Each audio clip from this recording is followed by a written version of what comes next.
Today is Are You OK Day, and we're being urged to connect and check in with each other.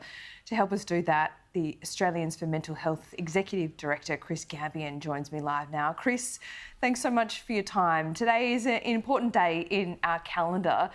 How is Australia's mental health at the moment? Are we making improvements? Well, good to be here with you, Laura, and I hope you're okay. Look, Are You OK Day is a wonderful opportunity for us to connect and reach out to other people. But, you know, it should be Are You OK Day every day. And for a long time now, overwhelmingly, Australians have been saying, no, actually, we're not okay. So my question is, what comes next? What is the thing that we're going to do collectively as a community to turn this around? Because we can have the cups of cake. We can have the pieces of cake, we can have the cups of tea, we can do the Facebook posts, we can do the LinkedIn posts, but if we're not prepared to ask ourselves some really tough, serious questions, then we're not really doing ourselves or the community a good service. What about public policy, Chris? Because this isn't always up to governments, but money helps. Does the current crop get it?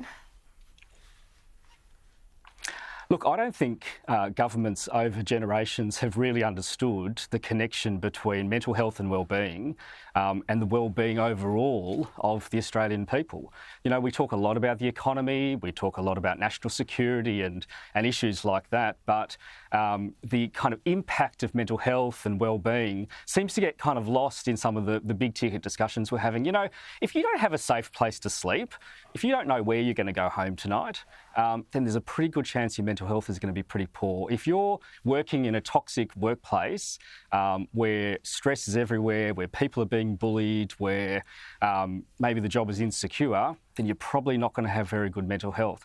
For our young people that are sort of, you know, been living in this era of insecurity where their job prospects are tough, their prospects of being able to afford a house are tough, things are getting harder and harder, they're stuck in this sort of toxic social media loop, then we shouldn't be surprised then that people's mental health is not going great. And look, we can think about this as a personal thing. You know, this is my problem. I need to solve it.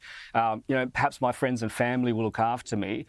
Yes, that's part of it. But another big part of it is as a community, governments, state, federal, local, all sides of politics saying, what are the drivers? What are the things that are causing these problems in the first place that maybe have nothing to do with mental health itself, but actually, when we get those right, we change the picture for everybody.